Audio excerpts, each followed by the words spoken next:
देश में 6 चरण का मतदान हो चुका है। अंतिम और 7वें चरण का मतदान होना बाकी है और बिहार में इन 7वें चरण के चुनाव में 8 सीटों पर मतदान होना है। आज हम इन्हीं 8 सीटों के बारे में आपको बताएंगे, कुछ हॉट सीटों के बारे में, और बताएंगे कि वहां से कौन सा प्रत्याशी कितना भारी है और कौन सा प्रत्याशी कमजोर पड़ेगा और उसका कारण क्या होगा। तो आइए शुरू करते हैं, लेकिन उससे पहले नमस्कार, मेरा नाम वेद प्रकाश है। आप जनता जंक्शन देख रहे हैं और कैमरे के पीछे हैं विशाल। इन 8 सीटों में कुछ हॉट सीटों की जो हम बात करने वाले हैं, उस पर सबसे पहला सीट है पटना साहिब। पटना साहिब से भारतीय जनता पार्टी के कैंडिडेट रविशंकर प्रसाद चुनावी मैदान में है। पूर्व केंद्रीय मंत्री रह चुके हैं, 2 बार से पटना साहिब से सांसद है और तीसरी बार अपना भाग्य आजमा रहे हैं। उनका सामना जो है कांग्रेस के प्रत्याशी अंशुल कुमार से होना है।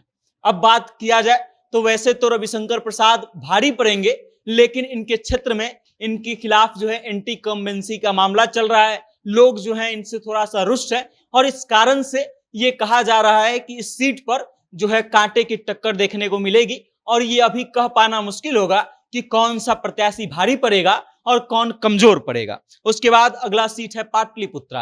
पाटलिपुत्रा लोकसभा सीट वो लोकसभा सीट है जहां से भारतीय जनता पार्टी के 2 बार के सांसद रामकृपाल यादव चुनावी मैदान में हैं और तीसरी बार अपना किस्मत आजमा रहे हैं और उनका सामना होगा मीसा भारती। वो मीसा भारती जो लालू यादव की पुत्री है और 2014 और 2019 का लोकसभा चुनाव रामकृपाल यादव से हार चुकी हैं। लेकिन इस बार की अगर बात की जाए तो इस बार माना यह जा रहा है कि रामकृपाल यादव और मीसा भारती में कड़ी टक्कर होने वाली है। पिछली बार भी जब 2 चुनावों की अगर हम हार की बात करें तो मीसा भारती बेहद कम मार्जिन से चुनाव हारी थी और इस कारण से यह कयास लगाया जा रहा है कि इस बार रामकृपाल यादव और मीसा भारती में कड़ी टक्कर होगी। मीसा भारती के लिए पूरा का पूरा लालू परिवार कैंपेनिंग कर रहा है और ऊपर से सुपरस्टार भोजपुरी के सुपरस्टार खेसारी लाल यादव भी उनके लिए चुनाव प्रचार करने आने वाले हैं। रामकृपाल यादव जो है 2 बार से लगातार सांसद है, इनका जो है क्षेत्र में काफी दबदबा रहा है और इस कारण से यह माना जा रहा है कि दोनों में कांटे की टक्कर होगी और इस सीट पर भी फिलहाल ये कह पाना मुश्किल है कि कौन भारी पड़ेगा और कौन कमजोर पड़ेगा। दोनों ही प्रत्याशी खूब दमखम में हैं। अगला सीट है बक्सर।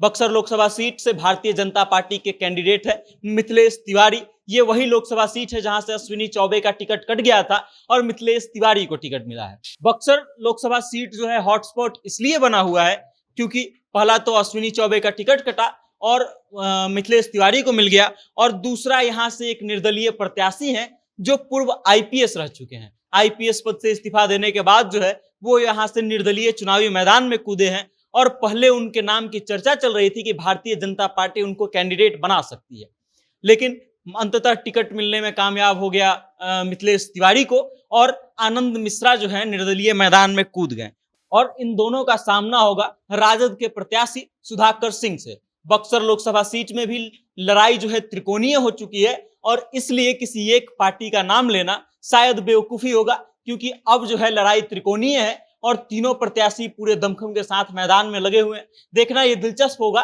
कि इन तीनों में भारी कौन पड़ता है और विजय कौन पाता है। बाकी चौथा लोकसभा सीट आरा से आरके सिंह जो है 2 बार से सांसद है, केंद्रीय मंत्री है और अब जो है इनके क्षेत्र में एंटी इनकम्बेंसी का मामला है। लोग जो है इनके कामों से नाराज हैं, इनके क्षेत्र में कम दिखाई देने से नाराज हैं और अक्सर इनका वीडियो वायरल हो रहा है जिसमें लोग इनसे सवाल करते नजर आ रहे हैं।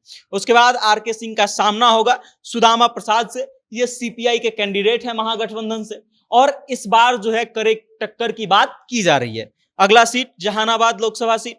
जहानाबाद लोकसभा सीट से चंदेश्वर चंद्रवंशी जो है पिछली बार भी सांसद रहे थे, इस बार भी जनता दल यूनाइटेड ने उन पर भरोसा जताया है और उनको चुनावी मैदान में उतारा है। लेकिन कमाल की बात यह है कि 2019 के लोकसभा चुनाव में इनके हार और जीत का फासला बहुत ज्यादा नहीं था और इस कारण से माना यह जा रहा है कि सुरेंद्र प्रसाद यादव जो हैं इस बार थोड़े से भारी पड़ेंगे। सुरेंद्र प्रसाद यादव राजद से जहानाबाद के कैंडिडेट हैं और तीसरा एक और दिलचस्प मोड़ इसमें यह आ गया है कि अरुण कुमार जो पूर्व सांसद रह चुके हैं जहानाबाद से, वो भी बसपा के प्रत्याशी के रूप में चुनावी मैदान में कूद पड़े हैं। अब ये देखना दिलचस्प होगा कि इन तीनों के बीच में लड़ाई कितनी होती है और कौन भारी पड़ता है। अगर अभी बात किया जाए तो सुरेंद्र प्रसाद यादव के तरफ पलड़ा थोड़ा सा भारी दिख रहा है और माना यह जा रहा है कि उनके लिए लड़ाई जो है बहुत ज्यादा कठिन नहीं होने वाली है। लेकिन अब ये तो 4 जून को ही पता चल पाएगा कि कौन भारी पड़ेगा और कौन कमजोर। अंतिम लोकसभा सीट जो हॉट सीट है इस 7वें चरण में, वो है काराकाट। काराकाट में एक तरफ एनडीए के तरफ से उपेंद्र कुशवाहा चुनावी मैदान में है और दूसरे तरफ से राजा राम सिंह जो है प्रत्याशी हैं सीपीआई के, और तीसरे तरफ पवन सिंह जो है चुनावी मैदान में निर्दलीय प्रत्याशी के तौर पे कूद चुके हैं। अब उपेंद्र कुशवाहा के लिए जहां भारतीय जनता पार्टी के बड़े बड़े नेता जो हैं कैंपेनिंग कर रहे हैं, तो वहीं दूसरी तरफ पवन सिंह के लिए पूरा का पूरा भोजपुरी का सुपरस्टारों का फौज कैंपेनिंग में उतर चुका है। और राजा राम सिंह के भी बारे में कहा जा रहा है कि ये कड़ी टक्कर देने वाले हैं इन तीनों को। अब समझ लीजिए कि वहां पे मामला जो है त्रिकोणीय लड़ाई का है, और अभी जो है दबदबा जिस हिसाब से है उस हिसाब से पवन सिंह भारी दिख रहे हैं। लेकिन अब देखना ये दिलचस्प होगा कि क्या 1 तारीख तक पवन सिंह अपना भारीपन बरकरार रख पाते हैं और अंततः जीत पाते हैं कि नहीं। बाकी इन सब सीटों को लेकर के जो कुछ अपडेट आएंगे वो हम आप तक पहुंचाएंगे। तब तक आप बने रहिएगा हमारे साथ और देखते रहिएगा जनता जंक्शन। बहुत बहुत